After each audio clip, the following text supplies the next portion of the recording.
ಇತ್ತೀಚಿನ ದಿನಗಳಲ್ಲಿ ಅತ್ಯಾಚಾರ ಹಾಗೂ ಅನಾಚಾರದಂತಹ ಘಟನೆಗಳು ಹೆಚ್ಚಾಗುತ್ತಲಿವೆ.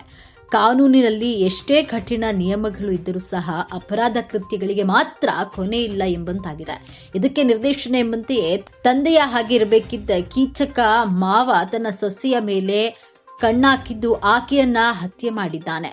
ಹೌದು, ಮನೆಯಲ್ಲಿದ್ದ ಮಗನ ಹೆಂಡತಿ ಜೊತೆಗೆ ಈತ ಅನೈತಿಕವಾಗಿ ನಡೆದುಕೊಳ್ಳಲು ಮುಂದಾಗಿದ್ದಾನೆ. ಆದರೆ ಆಕೆ ಒಪ್ಪದಿದ್ದಕ್ಕೆ ಬರ್ಬರವಾಗಿ ಕೊಲೆಗೈದಿರುವ ಘಟನೆ ರಾಯಚೂರಿನಲ್ಲಿ ನಡೆದಿದೆ.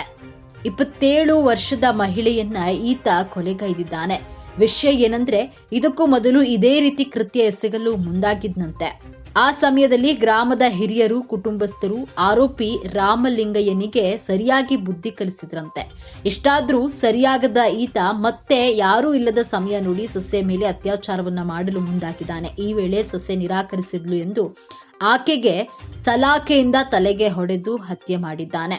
ನಂತರ ಆತ ಗ್ರಾಮದಿಂದ ಎಸ್ಕೇಪ್ ಆಗಿದ್ದು, ಘಟನೆ ಸಂಬಂಧವಾಗಿ ಪೊಲೀಸ್ ಠಾಣೆಯಲ್ಲಿ ಪ್ರಕರಣ ದಾಖಲಾಗಿದೆ. ಇನ್ನು ರಾಜ್ಯದಲ್ಲಿ ನಡೆದ ಮತ್ತೊಂದು ಪ್ರಕರಣ ಸಹ ಜನರನ್ನ ಬೆಚ್ಚಿ ಬೀಳಿಸಿದೆ.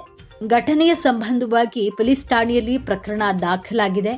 ಈ ವಿಚಾರಕ್ಕೆ ಸಂಬಂಧಪಟ್ಟಂತೆ ಪೊಲೀಸರು ಆತನ ಒಂದು ಹುಡುಕಾಟದಲ್ಲಿರುವಂಥದ್ದು. ಇತ್ತೀಚಿನ ದಿನಗಳಲ್ಲಿ ಈ ರೀತಿಯ ಘಟನೆಗಳು ಹೆಚ್ಚಾಗಿ ನಡೀತಾ ಇರುವಂಥದ್ದು.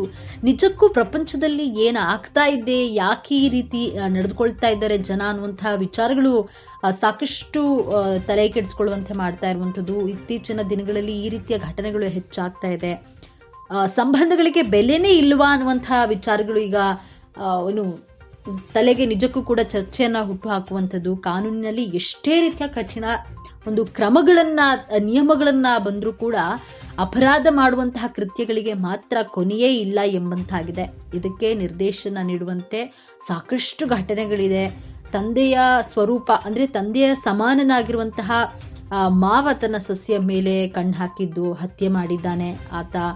ಆಕೆ ಜೊತೆ ಅನೈತಿಕವಾಗಿ ನಡೆದುಕೊಂಡಿರುವಂಥದ್ದು, ಆಕೆಗೆ ಬಹಳಷ್ಟು ಟಾರ್ಚರ್ ಅನ್ನ ಮಾಡಿರುವಂಥದ್ದು, ಆಕೆ ಒಪ್ಪದೇ ಇರೋದಕ್ಕೆ ಕೊಲೆ ಕೂಡ ಮಾಡಿರುವಂತಹ ಘಟನೆ. ಈ ಘಟನೆ ನಿಜಕ್ಕೂ ಕೂಡ ಬಹಳಷ್ಟು ಎಂಥವರಿಗೂ ಕೂಡ ಈ ರೀತಿ ಘಟನೆ ಬಹಳಷ್ಟು ನೋವನ್ನುಂಟು ಮಾಡುವಂಥದ್ದು.